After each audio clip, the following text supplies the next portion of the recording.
It's time to put your thinking caps on while I talk nerdy for a bit. No pun intended.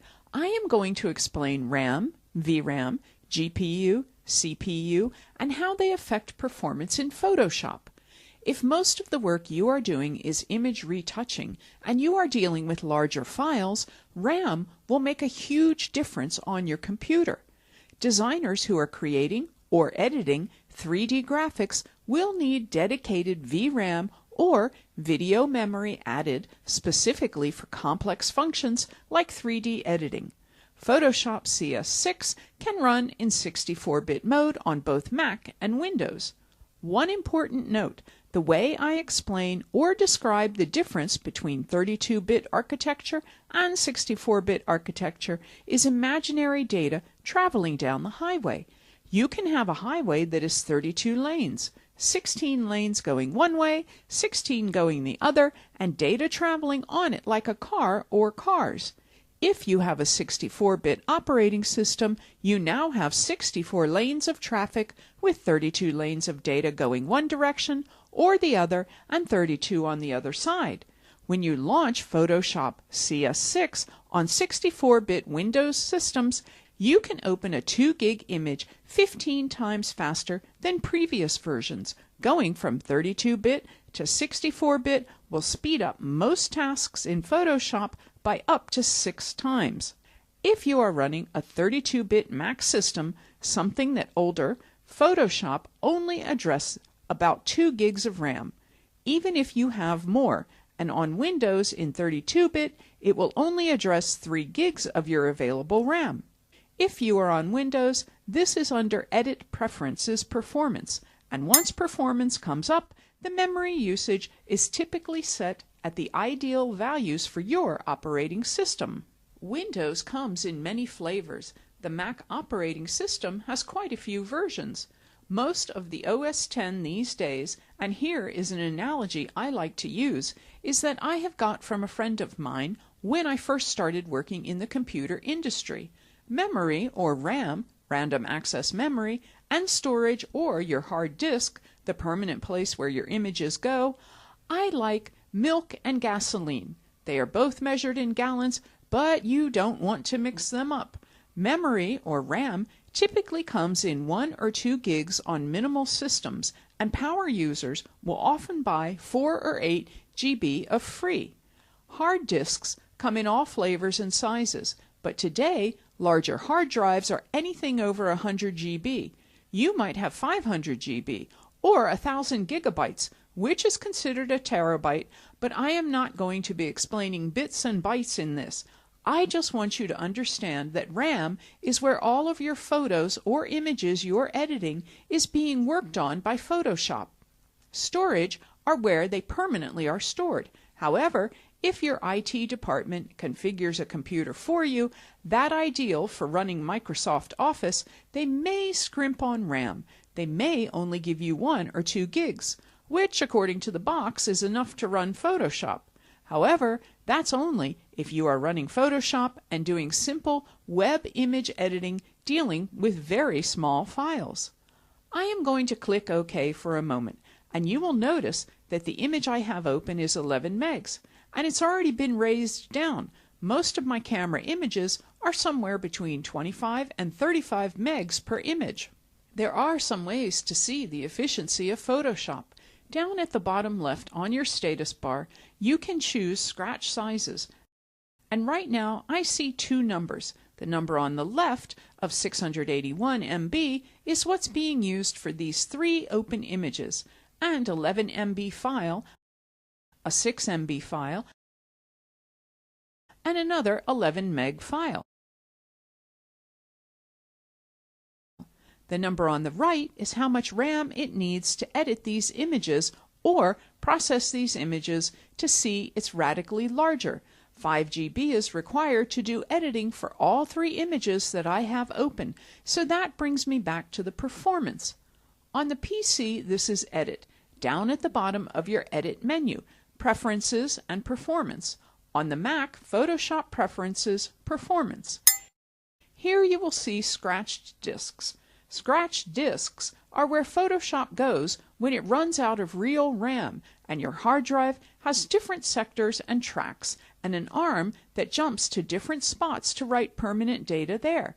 That physical mechanism will slow your machine to a crawl when Photoshop runs out of real RAM and has to use your hard disk to accomplish tasks.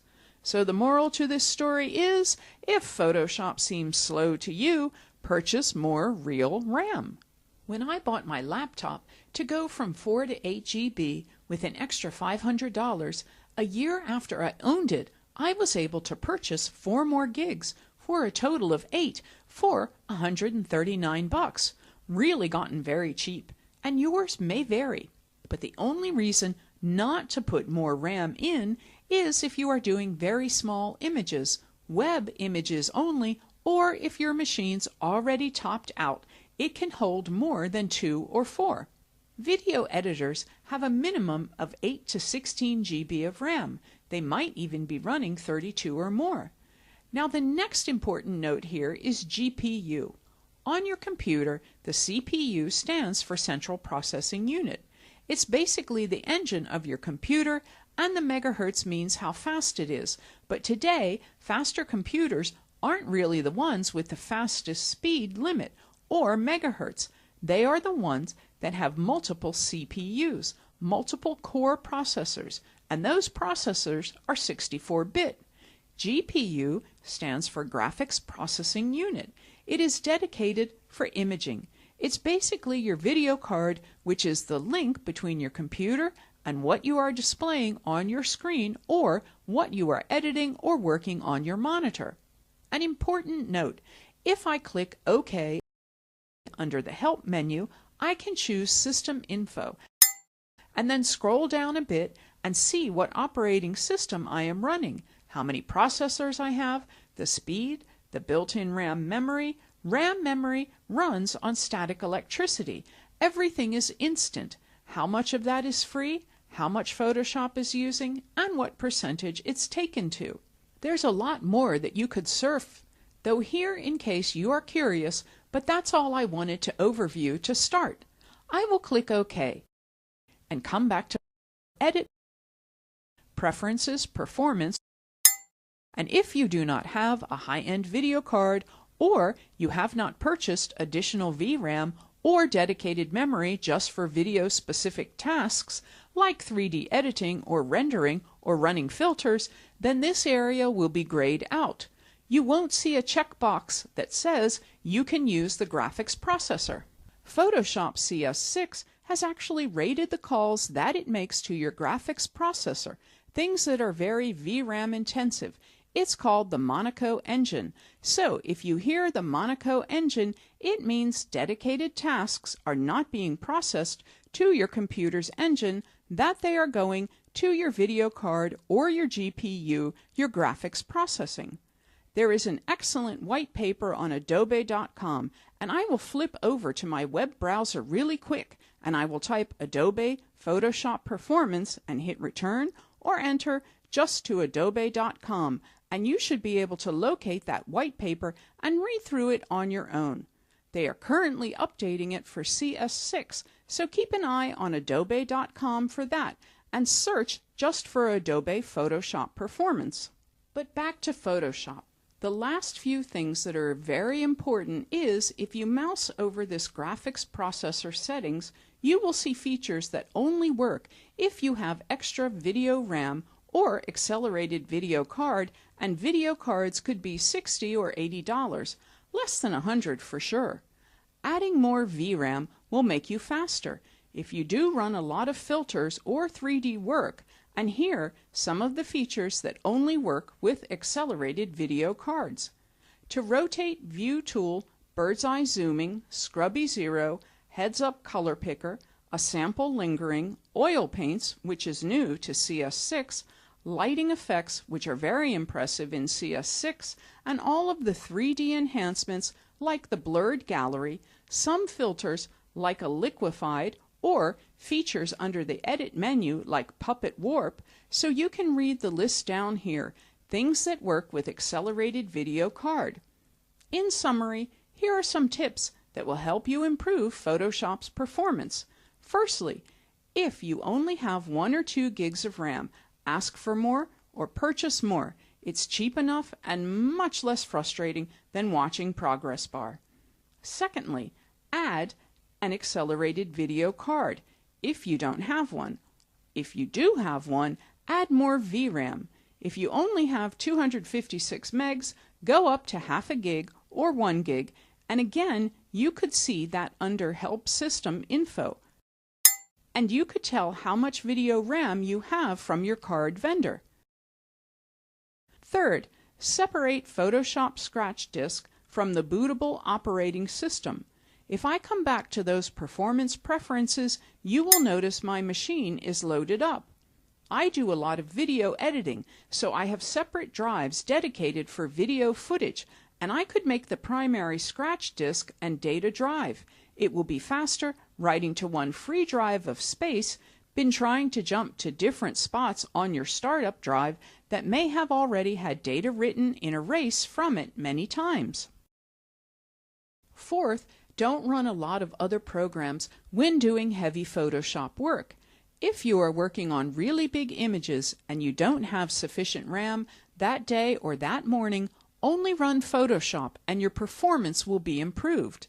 In fact, there's one last setting down here. If I go to efficiency on the status bar, that number should always be 100%. If it falls below 100%, it's run out of real RAM memory, the fast static electricity memory, and is now reading and writing different sectors and tracks on your hard drive, and you could hear owns the popcorn noise coming from your computer, meaning it's working over time.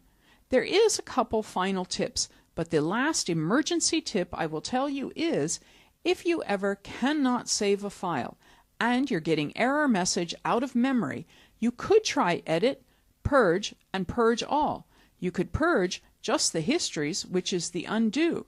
Your clipboard is anything you have copied.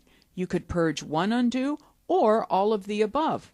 And now we have an option to purge video cache if you're doing video editing, but that is my tour of the things or terms that you need to get familiar with in order to make Photoshop writes fastest. The bottom line is there's no substitute for real RAM. If you don't have enough real RAM, Photoshop works off of your hard disk. If you are running high-end features like complex filters or 3D work, you must purchase a video card with sufficient VRAM or dedicated RAM memory for video. So check your system settings on your own and show this video to your IT staff if they don't believe that you need more RAM. Good luck!